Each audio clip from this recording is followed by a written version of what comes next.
오늘 우리에게 주신 하나님의 말씀은 히브리서 12장 3절, 11절에서 13절까지의 말씀입니다. 제목을 다 함께 읽어보겠습니다. 피곤하여 낙심하지 말고 당시에는 즐거워 보이지 않고 슬퍼 보이나 믿음으로 연약한 무릎을 일으켜 세우고 저는 다리로 낫게 하라. 아멘. 제일 첫 번째 시간입니다. 오늘의 말씀은 우리가 히브리서 전체를 읽으면서 어떻게 하면 이 말씀대로 될까를 고민하면서 전체를 읽었으면 좋겠습니다. 우리가 히브리서 12장을 지난 시간에 했습니다. 거기에 보면 3절에 이런 말씀이 나오죠. 너희가 피곤하여 낙심하지 않기 위하여 죄인들이 이같이 자기에게 거역한 일을 참으신 일을 생각하라. 아멘. 예수님을 생각하라고 하는데 우리가 예수님을 생각해도 어떤가요? 사실 우리가 힘든 건 힘든 겁니다. 낙심되는 건 낙심되는 겁니다. 피곤한 건 피곤한 겁니다. 우리가 신앙생활할 때 늘 어떤 생각이 있나요? 하나님 말씀 읽고 예배 가운데 정말 무슨 영양주사 맞았을 때 반짝하듯이 그렇게 딱 살아나면 좋은데 매 예배 시간마다 여러분들이 늘 그런가요? 그런 분들 계십니다. 그런데 그렇지 않은 분들이 많은 것 같습니다. 하나님의 말씀 삐껴집니다. 그런데 내 앞에 벌어지는 일들이 닥칠 때는 힘이 빠집니다. 머리로는 아는데 감정이 따라가질 않습니다. 너무나 슬프고 무너지고 합니다. 도대체 어떻게 하면 우리가 피곤하고 낙심될 때 다시 하나님의 말씀 예수님을 생각하면서 예수님처럼 이 모든 것을 이겨나갈 수 있을까요?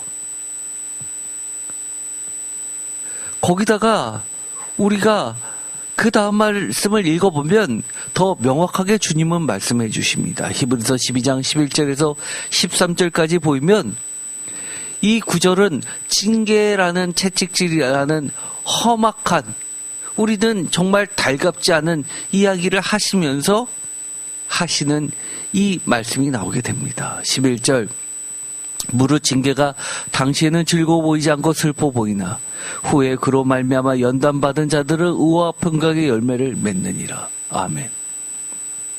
우리는 예수님을 믿고 어려움 속에서 간구합니다. 그러면 의와 평강의 열매를 맺기를 원하지만 그 이전에 있는 하나님의 징계라는 부분은 영 받아들이고 싶지 않습니다.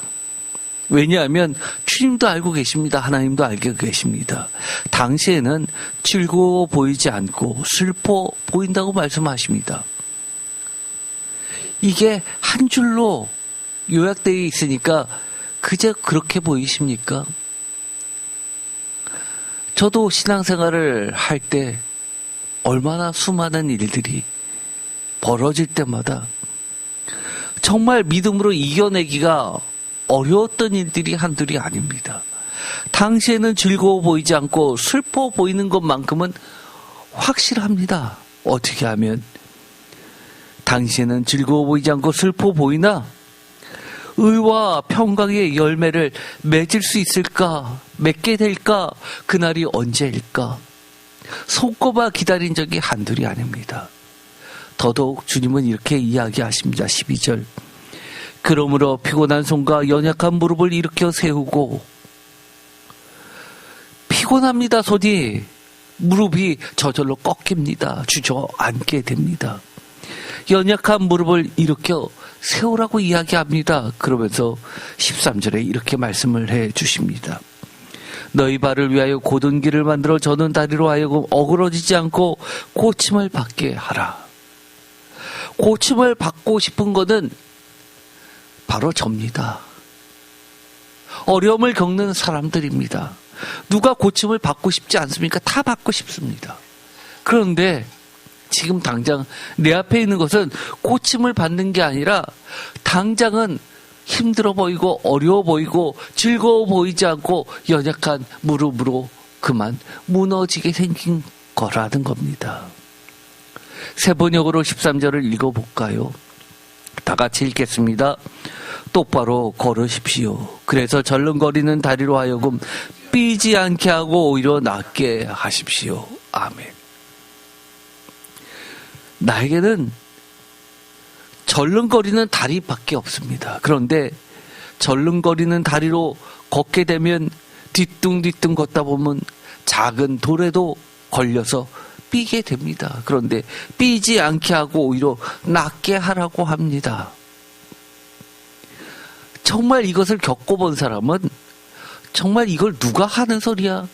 내가 해도 현찮은데 오히려 나한테 하나님이 똑바로 걸으라면 누구는 똑바로 걷고 싶지 않아서 똑바로 안 걸어집니까? 라고 항변할지 모릅니다. 그러나 주님은 이렇게 이야기하십니다. 똑바로 걸으십시오. 똑바로 걸을 수 있다는 겁니다. 어떻게 하면 똑바로 걸을 수 있을까요? 믿음으로 걸으면 똑바로 걷게 되는 겁니다. 그런 말이 어디 있어요? 따질 겁니다. 그러나 이 시각으로 다시 히브리서를 처음부터 끝까지 한번 읽어보십시오. 여러 각도에서 여러분들이 지금까지 꽤 많이 히브리서에 대해서 말씀을 들었습니다. 그러나 한 가지 주제로 처음부터 끝까지 다시 한번 읽어보세요. 어떤 상황이요? 나는 너무너무 힘들어요. 하나님의 징계가 유익하다고 그러는데 나는 너무너무 그것이 싫어요. 감당하기 어려워요. 빨리 끝났으면 좋겠어요. 라는 그런 상황 속에서 그럼에도 불구하고 하나님 믿고 싶어요. 내 믿음은 너무 연약하지만 그래도 붙잡고 싶어요라는 간절한 마음이라도 조금이라도 있다면 주님의 말씀을 의지해서 다시 한번 히브리서를 전체를 다시 읽어보세요. 그러면 구구절절한 하나님의 음성이 들려옵니다. 히브리서 4장 2절 다 같이 읽겠습니다. 그들과 같이 우리도 복음 전합을 받은 자이나 들은 바 그 말씀이 그들에게 유익하지 못한 것은 듣는 자가 믿음과 결부시키지 아니함이라. 아멘. 세 번역으로 읽어보면 이렇습니다. 그들이나 우리나 기쁜 소식을 들은 것은 마찬가지입니다. 그런데 들은 그 말씀이 그들에게는 아무런 유익이 되지 못하였습니다. 그들은 그 말씀을 듣고서도 그것을 믿음과 결합시키지 않았기 때문입니다. 아멘. 그들과 우리를 분리해서 이야기합니다. 그런데 지금의 나의 상황은 어떤가요? 여전히 절름거리고 여전히 연약한 무릎이고 무너지고 싶고 피하고 싶은 마음만 가득합니다. 어떤 점이 똑같나요? 그들에게는 들은 하나님의 말씀이 전혀 도움이 안 됐다는 겁니다. 유익하지 않았다는 겁니다. 여러분은 어떠신가요? 나도 말씀을 들었고 성경 말씀을 읽었어도 히브리서 말씀을 보고 또 보아도 여전히 나는 믿음과 결부되지 않는다는 겁니다. 그런 점에서 그들과 나는 똑같습니다. 왜 유익하지 않냐라고 할 때 주님은 이렇게 이야기하시는 겁니다. 너가 똑바로 걷지 못하는 것, 너 똑바로 걸을 수 있어. 똑바로 걸어. 그런데도 여전히 절름거리는 이유는 믿음과 결부시키지 못했다고 하는 겁니다. 진단해 주십니다. 너에게 믿음이 없는 게 아니야. 예수님만 바라봐. 다른 상황 쳐다보지 말고 예수님만 보고 똑바로 걸으면 갈 수 있어 라고 이야기해 주시는 겁니다. 다시 한번 곰곰이 생각해 보세요. 어려움이 겪었습니다. 그 어려움을 내가 이런저런 모양으로 이런저런 계산기 두들겨서 해결할 수 있습니까? 해결할 수 있으면 그거는 정말 위험한 것도 아닙니다. 정말 한계 상황 오면 어떻게 됩니까? 아무리 계산해보고 아무리 두들겨보고 아무리 방법 연구해도 답이 없습니다. 그럴 때 어떻게 해야 됩니까? 더 이상 생각하지 마세요. 그 순간 믿음하고만 결부시킵시오. 결합시키라고 합니다. 그것이 하나님의 첫 번째 진단입니다. 어떻게 보면 우리가 히브리서를 배우게 되는 것, 읽게 되는 것은 어떻게 하면 수많은 하나님의 약속들, 하나님의 징계를 통해서도 우리에게 가르쳐 주신 그 귀한 말씀을 우리의 믿음과 결합시키는 것을 배우는 시간인 겁니다. 어떻게 보면 군인이 되기 전에 훈련소로 들어갑니다. 훈련소에서 수많은 것을 배우게 되죠. 아마 군대 생활 전체 중에서 얼차례를 제일 많이 받는 시간이 언제일까요? 훈련소입니다. 왜 그렇게 징계가 많은지요? 그거는 훈련이기 때문입니다. 진정한 군인이 되기 위해서 어쩔 수 없는 과정인 겁니다. 우리와 그들과 똑같고 마찬가지로 남아있을 겁니까? 아니면 히브리서 교회의 목사님이 당당히 자신의 그 성도님들에게 했던 설교처럼 그들과 우리는 기본적으로 달라요 라고 할 수 있는 그 다른 대상입니까? 여기서는 이렇게 이야기합니다. 그들과 같이 우리도 복음 전함을 받은 자이나 라고 하면서 그들에게는 유익하지 못했지만 그 말은 우리에게는 유익하다는 겁니다. 왜요? 예수님이 계시기 때문에, 예수님을 우리의 믿음과 결부시키기 때문에, 유익하기 때문에 그들과 다르다는 겁니다. 그들도 복음을 전에 들었다고 합니다. 우리는 지금까지 그들은 복음을 못 들은 줄 알았는데 그들도 들었다고 합니다. 우리만 들었는 줄 알았지만 아니라는 겁니다. 차이는 그들은 믿음과 결합시키지 못했습니다. 어떻게 하면 믿음과 결합시켜야 되는지를 이제 한 절 한 절씩 읽어보도록 하겠습니다. 히브리서 4장 12절 유명한 말씀이죠. 하나님의 말씀은 살아있고 활력이 있어 좌우의 날선 어떤 것보다도 예리하여 혼과 영과 및 관절과 골수를 찔러 쪼개기까지 하며 또 마음의 생각과 뜻을 판단하나니 지으신 것이 하나도 그의 앞에 나타나지 않음이 없고 우리의 결산을 받으실 이의 눈앞에 만물이 벌거벗은 것 같이 드러나느니라. 아멘. 이 말씀을 읽어보면 지금까지는 여러분들이 이렇게 읽었을 겁니다. 하나님의 말씀이 결국 우리의 마음과 생각과 뜻을 판단한다고 이야기합니다. 그런데 이걸 뒤집어서 읽어보세요. 여전히 우리의 마음의 생각과 뜻을 판단하고 생각을 발전시키고 우리의 마음과 생각을 좌지우지하고 있는 것이 말씀입니까? 아니면 납니까?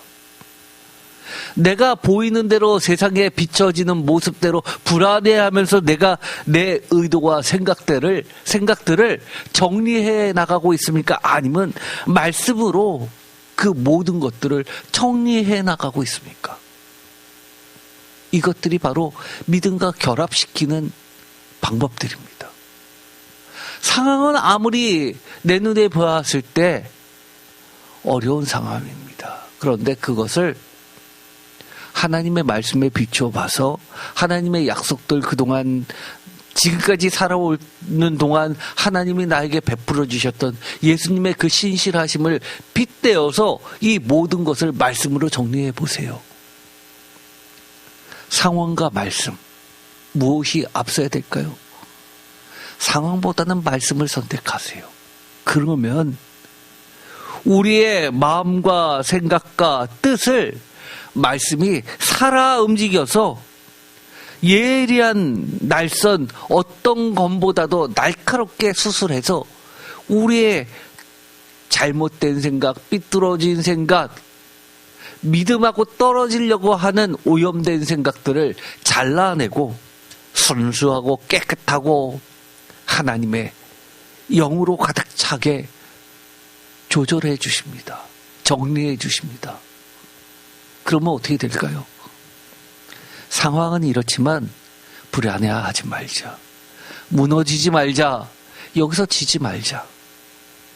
하나님을 믿자. 주님이 살아계심을 믿자.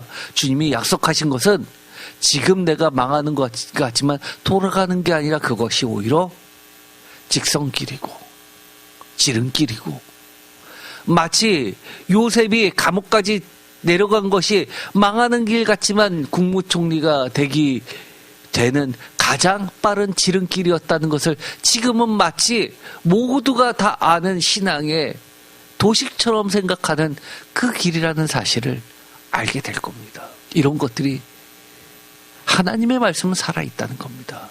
살아있으면 어떻게 합니까?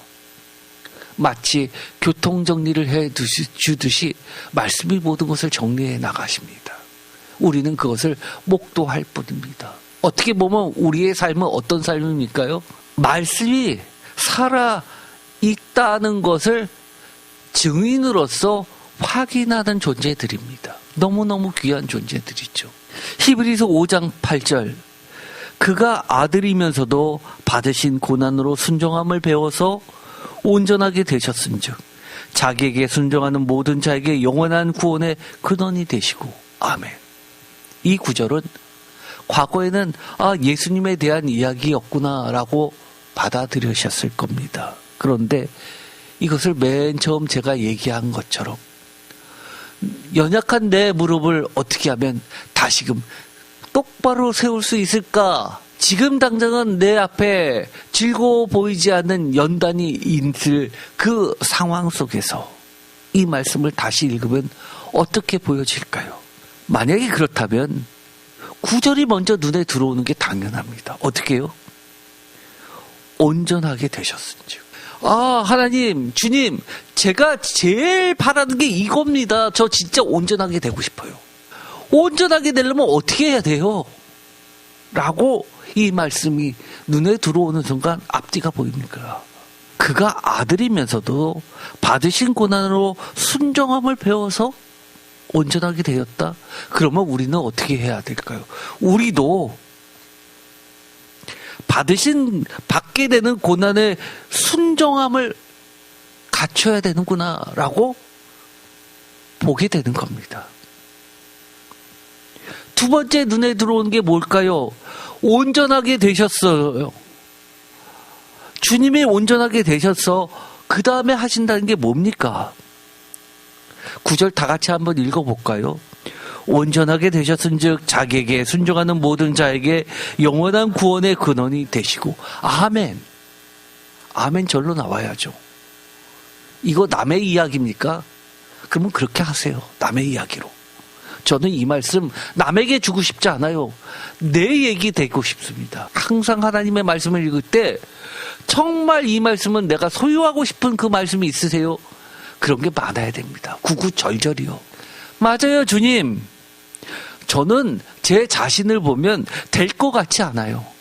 제 자신을 보면, 상황을 보면 온전과는 거리가 멀어요. 그런데 예수님께 순종하는 모든 자에게 영원한 구원의 근원이 되신다고 주님 말씀하셨으니까 주님의 말씀은 온전합니다. 그러니 저는 이거 믿을랍니다. 저는 어떻게 저한테 설명해서 이거 다음에 이런 일이 벌어지고 이거 다음에 이런 일이 벌어지고 그래서 결론적으로 이렇게 될 거야라고 저한테 머리 아파요 얘기하지 마세요. 그냥 주님이 알아서 다 해주세요. 온전하게. 저는 그런 스타일입니다. 제가 알면 뭐합니까? 몰라도 돼요. 주님이 그냥 온전하게 해주시면 됩니다. 어떻게 보면 우리가 신앙생활 복잡하게 할 필요 없습니다. 머리로 신앙생활하는 거 아니잖아요. 주님도 아시잖아요. 감성적으로 이야기합니다. 당시에는 기뻐 보이지 않으나, 즐거워 보이지 않으나, 슬퍼 보이나, 무너질 것 같으나, 피하고 싶거나 다 아십니다. 감정적으로요. 힘들다는 거 다 압니다. 다만 우리는 뭐만 해야 됩니까?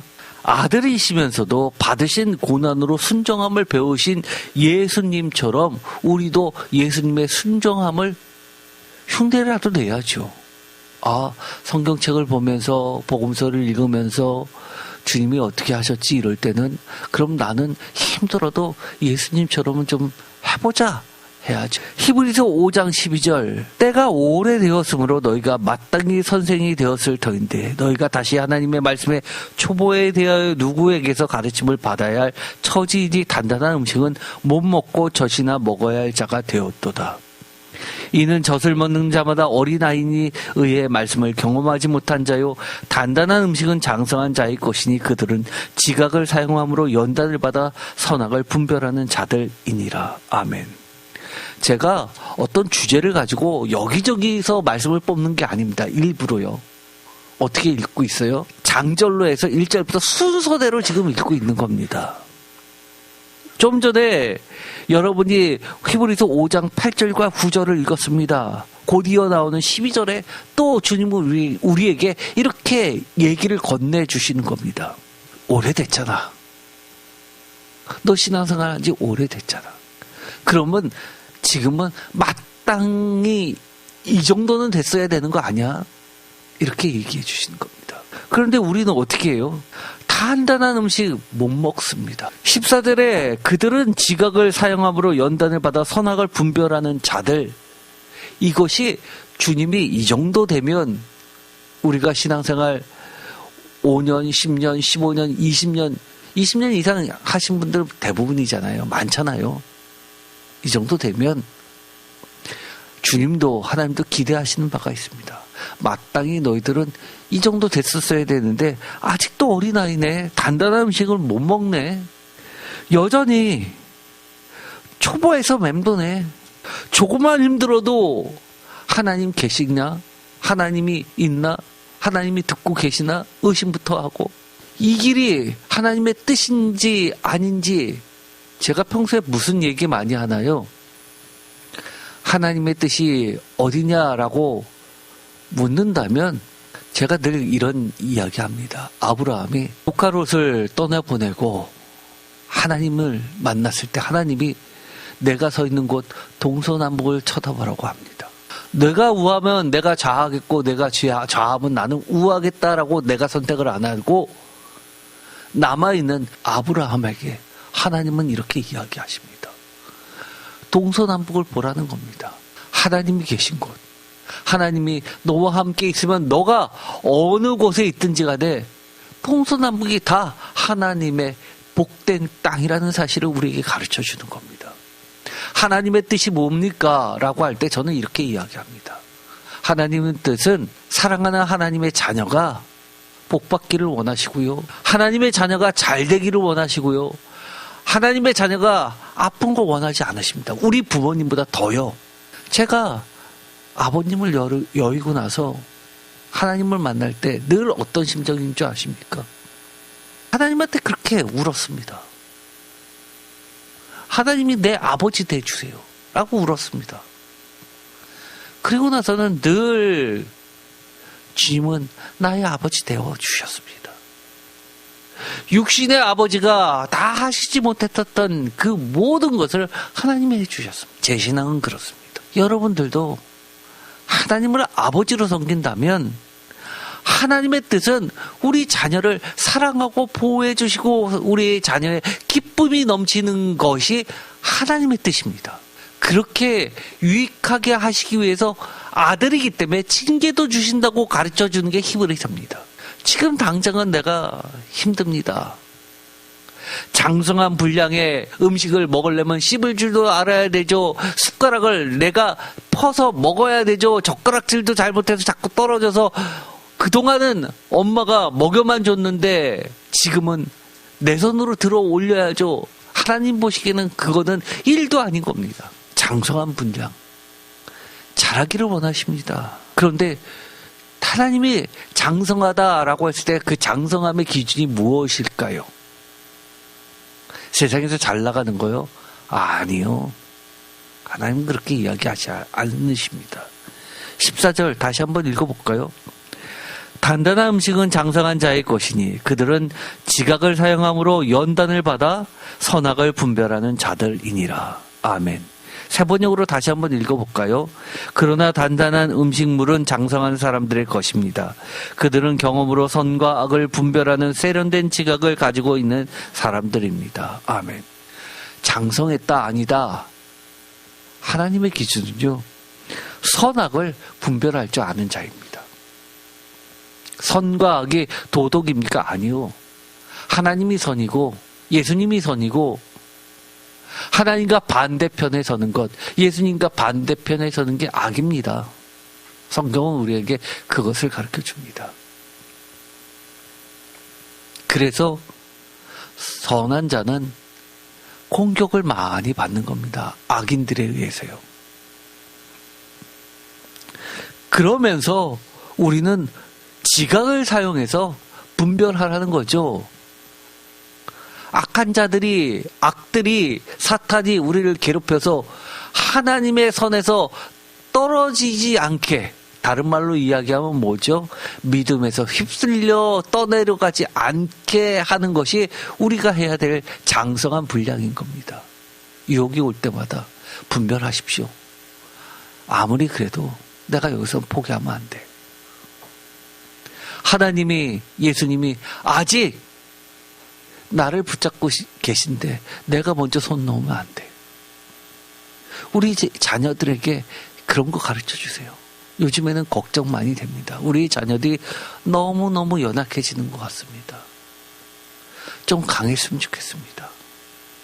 힘들 때 혼자 끙끙대지 말고 엄마 아빠한테 이야기하듯 하나님께 이야기했으면 좋겠습니다. 토로했으면 좋겠습니다.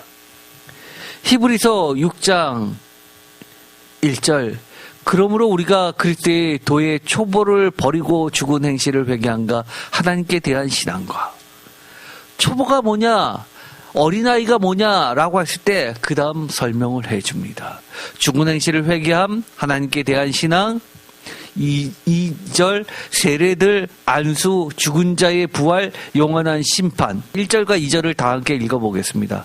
그러므로 우리가 그리스도의 도의 초보를 버리고 죽은 행실을 회개함과 하나님께 대한 신앙과 세례들과 안수와 죽은 자의 부활과 영원한 심판에 관한 교훈의 털을 닫지 말고 완전한 데로 나아갈지니라. 아멘. 완전한 데가 장성한 분량 아닙니까? 그러면 예수님께서 초보라고 이야기한 게 무엇일까요?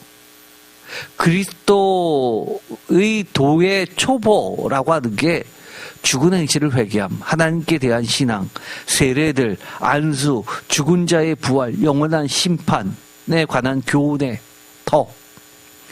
우리가 초신자, 초보 이렇게 이야기하면 회개만 생각합니다. 그런데 목사님들도 다 모르는 이야기들이 있습니다. 예를 들어서 영원한 심판, 죽은 자의 부활, 이런 것들은요, 성경에 몇 구절 안 나와 있기 때문에 정확하게 자세하게 다 모릅니다. 저도 성경에 나와 있는 부분만 알고 그 부분에 대해서 믿고 있을 뿐입니다. 그런데 이런 것들을 다 초보라고 이야기하십니다. 완전하지 않다고 이야기하십니다. 이 이야기는 뭡니까? 그리스도의 초보, 그리스도의 도의 초보와 장성한 분량, 어떤 기준이 있을까요? 저는 이것을 어떤 대상들의, 과목들의 지식의 정도가 아니라 관계의 정도라고 이야기하고 싶습니다.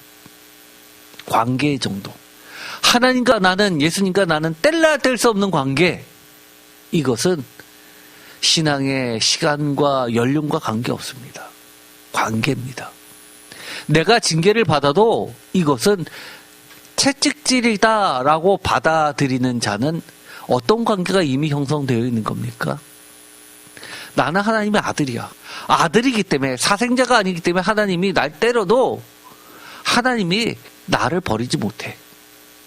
내가 조금 잘못해서 아버지가 나한테 회초리 드는 정도야. 그렇다고 내 아들의 신분이 바뀌진 않아. 관계의 정도입니다. 아버지가 야단칠 때 나가! 그러면 그 아들이 와 신난다 그러면서 나가고 안 들어옵니까? 나가고 안 들어오면 어떻게 됩니까? 아버지가 찾으러 돌아다닙니다. 웬만한 자녀들은요, 너 나가라고 해도 집에서 안 나갑니다. 왜요? 아들인데요. 내가 왜 나가요? 관계의 정도입니다. 관계. 그래서 하나님과 나와의 관계가 뗄래야 뗄 수 없는 관계가 되면 그 다음에 성경에서 이야기하는 거, 제가 지금까지 성경책 읽으면서 뭐 복잡한 이야기 했나요? 그냥 우리가 일상생활에서 대화하듯이, 성경책을 하나님과 대화하듯이 읽으면서 드는 생각들을 여러분하고 지금 나누는 겁니다. 어떻게 보면 성경책은 저는 그렇게 생각합니다. 하나님과 우리 사이의 대화라고요. 떨어져 있으면 전화 통화 같은 그런 거라고요. 성경책을 보면 하나님의 생각을 읽고 내 생각을 전달하고 그럴 줄 알아야죠. 히브리서 6장 3절, 하나님께서 허락하시면 우리가 이것을 하리라. 4절 한번 빛을 받고 하늘의 은사를 맛보고 성령에 참여한 바 되고 하나님의 선한 말씀과 내세의 능력을 맛보고도 이 뒤에 하나님에 대한 신앙을 은혜를 잃어버리면 다시 회개할 수 없다는 이야기가 나오죠. 그런데 어떻다는 거예요? 3절에 보면 이것을 하리라 라는 겁니다. 새 번역은 이렇게 번역합니다. 하나님께서 허락하시면 우리는 그렇게 할 수 있을 것입니다. 다른 말로 이야기하면 우리도 배교자가 아니라 죽음 앞에서도 순교할 수 있습니다. 라고 이야기하는 겁니다. 저는요, 솔직하게 저한테 순교할 수 있냐고 물어보면 자신 없어요. 무섭습니다. 두렵습니다. 그런데 이렇게 이야기합니다. 할 수 있을 것입니다. 라고 이야기합니다. 그러면 할 수 있는 사람과 그렇지 못한 사람의 차이가 뭡니까? 어떤 차이가 누구는 할 수 있게 하고 누구는 할 수 없게 만듭니까? 3절에 보면 이렇게 이야기합니다. 하나님께서 허락하시면. 도대체 하나님이 뭘 허락하신다는 거죠?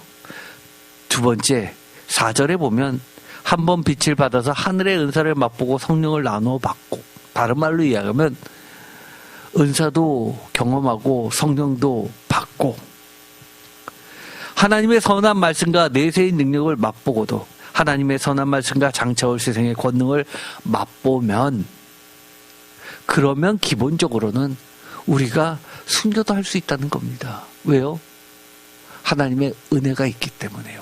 할 수 없는 것을 우리에게 주는 게 아니라 할 수 있기 때문에 허락하시는 겁니다. 15절에 이렇게 이야기합니다. 그가 이같이 오래 참아 약속을 받았느니라. 사람들은 자기보다 더 큰 자를 가리켜 맹세하나니 맹세는 그들이 다투는 모든 일의 최후 확정이니라. 17절 하나님은 약속을 기업으로 받는 자들에게 그 뜻이 변하지 아니함을 충분히 나타내시려고 그 일을 맹세로 보증하셨나니. 18절 이는 하나님이 거짓말을 할 수 없는 이 두 가지 변하지 못할 사실로 말미암아 앞에 있는 소망을 얻으려고 피난처를 찾는 우리에게 큰 안위를 받게 하려 하심이라. 19절 다 같이 읽겠습니다.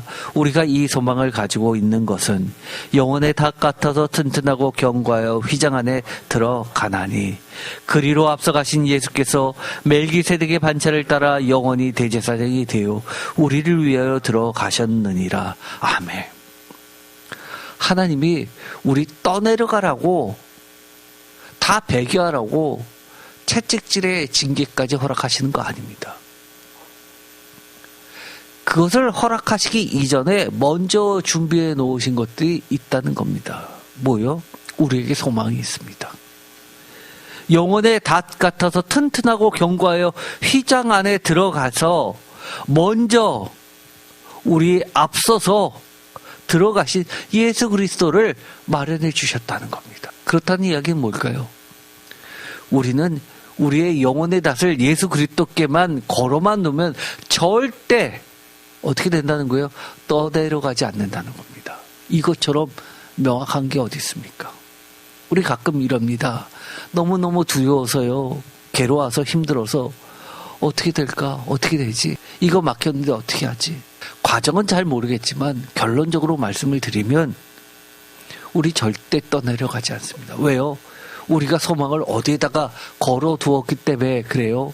예수님께 걸어두었기 때문에 그렇습니다. 이거 굉장히 중요한 얘기입니다. 별것 아닌 것 같은데요.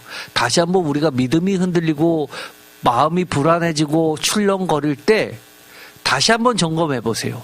내가 지금 영혼의 닷을 예수님께 걸어두고 있나 없나를 먼저 체크해 보고 확실하게 걸어두지 않았으면 다시 한번 확실하게 거세요.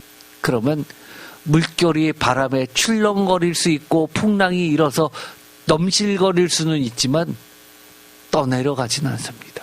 히브리서 7장 1절 이 멜기세덱은 살렘 왕이요 지극히 높으신 하나님의 제사장이라. 여러 왕을 쳐서 죽이고 돌아오는 아브라함을 만나 복을 빈 자라. 아브라함이 모든 것의 10분의 1을 그에게 나누어 주니라. 그 이름을 해석하면 먼저는 의의 왕이요 그 다음은 살렘 왕이니 곧 평강의 왕이요. 멜기세덱 이야기가 나오게 됩니다. 창세기에는 매우 짧은 단락으로 나오게 되는데 히브리서에는 이 멜기세덱이 굉장히 중요한 부분과 많은 분량을 차지합니다. 3장에 걸쳐서 나옵니다. 영원한 대제사장을 이야기할 때 이 멜기세덱을 등장시킵니다. 그런데 멜기세덱의 특징을 뭐라고 이야기합니까? 2절에 보면 의의 왕이요 살렘 왕이니 평강의 왕이요. 이 이야기는 멜기세덱을 소개하는 말에 들어가 있지만 결국은 이거는 무엇을 나타내기 위해 도입부로 들어간 겁니까? 바로 예수 그리스도를 드러내기 위해서 도입부로 들어간 겁니다. 우리의 영혼의 닷을 어디에다 걸어놨어요? 의의 왕, 살렘 왕, 평강의 진짜 왕이신 예수 그리스도께 걸어놨습니다. 그러면 저 악의 세력들이 우리를 무고해도, 우리를 치려고 달려들어도 그것은 거짓이고, 하나님은, 예수님은 정의이시고 공의이시기 때문에 우리에게 뭐를 주신다는 겁니까? 살렘 왕이기 때문에 평강의 길로 이끌어 주신다는 겁니다. 결론 이미 났습니다. 그러니 우리는 다시 한번 점검할 것은 내가 지금 영혼의 닷을 예수 그리스도께 두고 있는지 아니면 지금 풍랑이는 그 물결에 바람에 휩쓸려 다니고 있진 않은지 점검해 봐야 됩니다. 히브리서 7장 22절 이와 같이 예수는 더 좋은 언약의 보증이 되셨느니라. 아멘. 사실 히브리어나 헬라어나 마찬가지인데요. 비교급과 최상급은 구분이 안 됩니다. 문맥으로서 판단합니다. 더 좋은 언약의 보증이 되셨다라는 것은 우리로 보면 비교급처럼 읽혀집니다. 그러나 사실은 이것은 문맥은 언약의 보증으로서 예수님보다 더 좋은 것은 없다라는 뜻입니다. 최상급입니다. 23절 제사장 된 그들의 수요가 많은 것은 죽음으로 말미암아 항상 잊지 못함이로되 예수는 영원히 계심으로 그 제사장 직분도 갈리지 아니하느니라. 그러므로 자기를 힘입어 하나님께 나아가는 자는 온전히 구원하실 수 있으니 이는 그가 항상 살아계셔서 그들을 위하여 간구하심이라. 아멘. 25절 세 번역으로 다 같이 읽어보겠습니다. 따라서 그는 자기를 통하여 하나님께 나아오는 사람들을 완전하게 구원하실 수 있습니다. 그는 늘 살아계셔서 그들을 위하여 중재의 간구를 하십니다. 아멘. 뭐라고 이야기하십니까? 완전하게. 어느 정도 숨만 쉴 수 있게가 아닙니다. 완전하게. 그리고 뭐라고 이야기하세요? 늘 살아계시다고 합니다. 지금만 반짝이 아닙니다. 앞으로도요. 영원히요. 자기를 통하여 하나님께 나오는 사람들, 이게 누구죠? 이게 성도들입니다. 우리가 늘 기도할 때 어떻게 기도합니까? 하나님께 기도합니다. 누구의 이름으로요? 예수 그리스도의 이름으로. 여러분 그렇게 기도 안 하세요? 자기를 통하여 하나님께 나오는 사람들을 어떻게 구원해 주신다고 약속해 주세요? 완전하게 구원하실 수 있다고 하십니다. 그런데 이것이 지각이 분별력이 없으면 선악간의 분별이 안 되는 겁니다. 우리의 믿음과 결부되지 않으면 유익하지 않은 겁니다. 아무리 이런 말씀을 해주시면 뭐합니까? 내가 여전히 내 눈은 상황만 보고 있는데요. 내 처지만 보고 있는데요. 내가 이것을 감당한 능력이 되는지 안 되는지 내 능력을 생각하고 있는데요. 그러지 말라는 겁니다. 저는 누군가가 예수님 왜 믿어요? 라고 하면 저는 이렇게 이야기합니다. 저는 제 자신을 믿을 수가 없어서요. 저는 능력이 없어서요. 저는 솔직히 제 자신 못 믿겠습니다. 제가 할 수 있는 거 거의 없어요. 그런데 왜 이렇게 당당하게 사냐고요? 예수님 때문에 그렇습니다. 그게 신앙입니다. 이렇게 이야기하면 신앙이 대단한 것 같습니까? 별거 아니에요. 별거 아닙니다.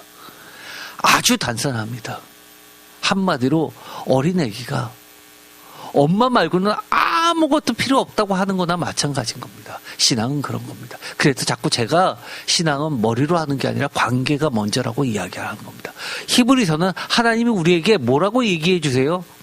관계가 먼저라고 선언해 주시는 겁니다. 너희들이 아들이기 때문에 내가 이런 얘기하는 거야 라고 시작해 놓고 이야기하는 겁니다. 이 말씀 다 누구한테 주시는 거예요? 지나가는 사람들한테 하시는 거 아니에요. 하나님의 아들이기 때문에 이런 말씀 다 주시는 겁니다. 지난 시간에 그런 말씀 드렸잖아요. 뭐라고요? 아들이기 때문에. 내가 노력해서 어느 정도 갖추고 자격이 되고 그래서 어느 정도 수행을 쌓고 고행을 해서 깊어지면 그때 가서 하나님이 성도라 인정해 주는 게 아니라 부족해도 넌 내 아들이야. 그렇게 해주시기 때문에 우리가 그 다음 단계 나가는 겁니다. 우리 자녀들 보세요. 자녀 여러 있으신 분들 그렇죠? 정말 아픈 손가락 있습니다.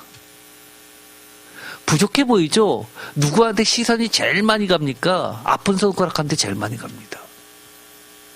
여러분 하나님 앞에 어떤 존재입니까? 저는 그런 것 같아요. 가끔 제가 기도하다가 이런 생각 많이 합니다. 저는 하나님 죄송해요. 저 때문에 정말 바쁘시죠. 제가 맨날 이거 부탁드리고 저거 부탁드리고 귀찮으시죠. 저 그렇게도 기도 많이 했습니다. 그러나 어쩔 수 없어요. 하나님 아버지 되니까 책임져 주셔야죠. 어떡합니까? 제가 힘든데. 하나님이 힘든 건 저 별로. 아버지잖아요. 아버지는 힘든 것도 하셔야죠. 저 그렇게도 기도해 본 적이 있습니다. 저희 아내가요, 제가 가끔 답답해서 소리내서 기도하면 옆에서 그럽니다. 굉장히 건방지면서도 솔직하게 기도한다고. 자기는 그렇게 기도하는 거 상상도 못 했답니다. 그러면서 그런 얘기예요. 당신은 참 하나님과의 관계가 깊은 것 같아. 나는 아직까지도 그런 관계는 아닌 것 같아. 이런 얘기합니다. 제가 비록 하나님 앞에, 예수님 앞에 건방지고 못나고 아픈 손가락일지 모르지만 아들입니다. 자녀이고요. 히브리서 8장 1절 다 같이 읽겠습니다. 지금 우리가 하는 말의 요점은 이러한 대제사장이 우리에게 있다는 것이라. 그는 하늘에서 지극히 크신 이의 보좌 우편에 앉으셨으니 성소와 참 장막에서 섬기는 이시라. 이 장막은 주께서 세우신 것이요 사람의 세운 것이 아니니라. 아멘. 제가 말씀드리고 싶은 게 여기 딱 있더라고요. 여러분 혹시 전에 히브리서에 이런 말 있었다는 거 기억하십니까? 저는 히브리서 굉장히 많이 읽었었거든요. 그런데 잘 눈에 안 들어왔던 말이 있습니다. 이겁니다. 깜짝 놀랐습니다. 그렇게 많이 봤는데요. 지금 우리가 하는 말의 요점은, 이거 어디서 많이 하는 얘기 아니에요? 우리가 얘기할 때 그래서 요점이 뭔데? 많이 얘기합니다. 그런데 주님이 이렇게 얘기해 주시는 거예요. 아우, 내가 그동안 많이 얘기했어. 지금 벌써 1시간 됐잖아요. 성경 말씀 많이 읽었습니다. 한 말씀 한 말씀 다 귀하고 좋잖아요. 그런데 그거 다 기억 못 하잖아요. 그런데 하나님이 이렇게 얘기해 주시는 거예요. 그런데 지금까지 많은 말씀 가운데 요점이 이거야. 뭐라고요? 다 같이 읽어볼까요? 지금 우리가 하는 말의 요점은 이러한 대제사장이 우리에게 있다는 것이라. 그는 하늘에서 지극히 크신 이의 보좌 우편에 앉으셨으니. 아멘. 이거라는 겁니다. 이걸 제가 전하는 겁니다. 이러한 대제사장 예수 그리스도가 어디 계세요? 저 하늘나라에 계세요? 우리 집에는 없고 교회만 계세요?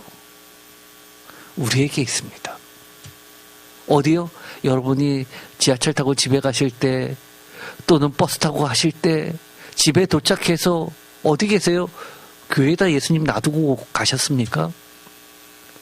예수님이 우리에게 있습니다. 그런데 그 예수님이 또 어디에 계신 분이에요?